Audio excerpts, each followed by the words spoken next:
What the fuck did I just hear, Lance? Did you say Lance? No. That sounded like Lance. No, I said Nance. That's what I said, It Nance. sounded like Lance. Look, I'm Al Pacino, okay? I love the pussy. What do you get when you throw together an action hero past his prime? A method actor who refuses to break character, a comedian with a drug problem, and a director who thinks he's making Apocalypse Now 2.0. You get absolute chaos, and one of the wildest Hollywood comedies ever made.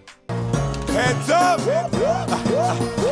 Heads up! Tropic Thunder isn't just a movie. It's a cinematic fever dream where the making of the movie becomes the actual movie. Tonight, we're diving deep into the insanity, the genius, and the near disasters that turn this film into a comedy legend. Welcome back to Studio Scoop, the place where we peel back the curtain on the movies that make you laugh, cry, and question reality. Today, we're going all in on Tropic Thunder, Ben Stiller's 2008 action comedy masterpiece that skewered Hollywood so hard, even Hollywood had to laugh. From fake trailers that confused real audiences to on-set pyrotechnics that nearly leveled the jungle, we're breaking down the 10 most iconic scenes and the hilarious, often insane behind-the-scenes stories that brought them to life. So buckle up, grab some booty sweat, and let's dive into the jungle. Ben Stiller said this was the key to setting the tone. Audiences had to be slightly confused and maybe a little offended before the opening credits even rolled. They shot each trailer with a completely different crew, using unique film stocks and aspect ratios to make them feel authentic. The fake energy drink Booty Sweat and the candy bar Bust-a-Nut, those were real props, and they actually sold them as tie-in merch when the movie came out. Stiller admitted that the fake trailers were inspired by Grindhouse and wanted to trick the audience into thinking they'd accidentally walked into the wrong movie. Even the Scorcher 6 trailer had its own script polish from Ethan Coen to give it the perfect parody vibe of over-the-top action franchises. The attention to detail in these mini-films is why fans still debate which fake trailer was the best. Robert Downey Jr. stayed in character as Lazarus and as Lincoln Osiris for almost the entire shoot. The cast said it was equal parts brilliant and unsettling because they never knew which version of him they were talking to. This scene in particular was improvised around a loose outline, with Downey riffing different variations until Ben Stiller nearly broke on camera from laughing.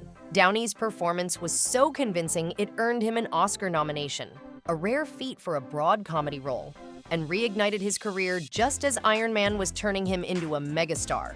Stiller said he encouraged Downey to push the character as far as he could without losing the audience, which is why the scene feels both absurd and strangely profound. It's the heart of the movie's satire about actors taking themselves too seriously. This entire sequence was filmed in brutal heat, and Jack Black went all in, literally eating dirt in one take. The crew said he improvised about 50% of his lines here, including the infamous "I will suck your soul" rant. Stiller revealed that they had to cut several moments because Black went so dark it stopped being funny and started being terrifying. The gag about jelly beans was based on a real conversation Stiller had with a friend who once quit sugar cold turkey and lost his mind. Black has called this one of his favorite roles ever because he could be completely unhinged. Interestingly, the tree gag required a custom harness that kept Black immobilized for hours at a time, which only added to his deranged energy on screen. This was all Tom Cruise's idea. Stiller said Cruise came to him and said, "I want to play a disgusting studio boss, but he has to dance." Cruise choreographed the entire routine with professional dancers and insisted on wearing prosthetic hands and a bald cap to complete the transformation. Audiences were so stunned by his appearance that they didn't realize it was him until halfway through the movie. The performance was so beloved it sparked talk of a Les Grossman spin-off film, and Cruise reprised the character at the MTV Movie Awards, bringing the house down. Stiller has said this was the moment he knew Cruise was fearless. He was willing to completely shred his leading man persona for the sake of a laugh. This explosion was real. And it was huge. Stiller wanted it to feel like a legitimate war movie, so they worked with expert pyrotechnicians to create one of the largest controlled explosions ever filmed in a comedy.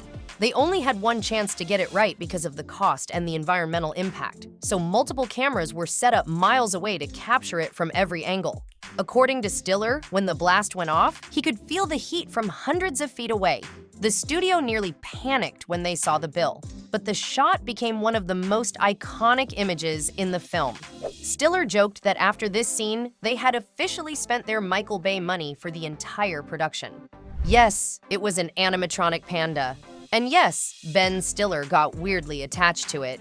The special effects team spent weeks perfecting the fur, the eyes, and the movement, so it looked both realistic and cartoonishly horrifying. Stiller said this scene almost didn't make the final cut because the studio was worried about backlash, but test audiences laughed so hard they decided to keep it. Fun fact, the panda was so heavy that Stiller could barely move while wearing it, which only made his frantic movements look funnier. The puppet team nicknamed the panda Cuddles, and reportedly had to brush and clean its fur daily like it was a real cast member. This was one of the riskiest moves of the entire film. Stiller said he wanted to satirize the way Hollywood uses disability as Oscar bait, but he knew it had to be razor-sharp satire, or it wouldn't work. They consulted with multiple advocacy groups before shooting to make sure the joke was clearly about the industry and not people with disabilities themselves. Despite the backlash from some corners, Stiller stood by the choice, and many critics later praised it as one of the smartest bits of meta-commentary in the movie.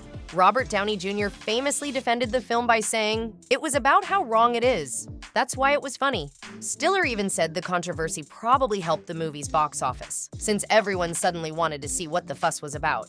Brandon T. Jackson said this was one of his favorite parts of the movie because they got to actually film real commercials for Booty Sweat and run them on TV as part of the marketing campaign. You could actually buy Booty Sweat in select 7-Elevens during the movie's theatrical run, and fans went nuts for it. The product placement was so convincing that some audiences didn't realize it was fake until they saw it in the movie.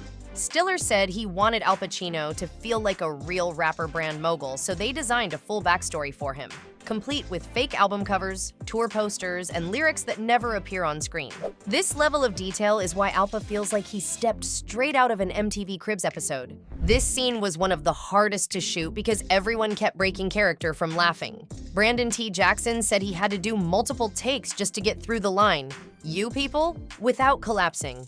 Downey, still in full Lazarus mode, ad-libbed several of his comebacks, which made each take different and kept everyone on edge. Stiller said this was the scene that perfectly captured the meta nature of the movie, a commentary on race, acting, and Hollywood ego, all while being absolutely ridiculous. The line became so iconic that it is still quoted in memes and TikToks today.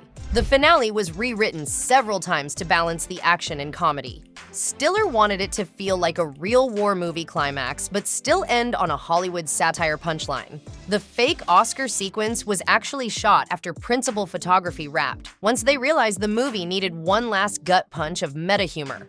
The scene where Leigh Grossman celebrates the movie's success while dancing over the credits became one of the most talked about endings of 2008.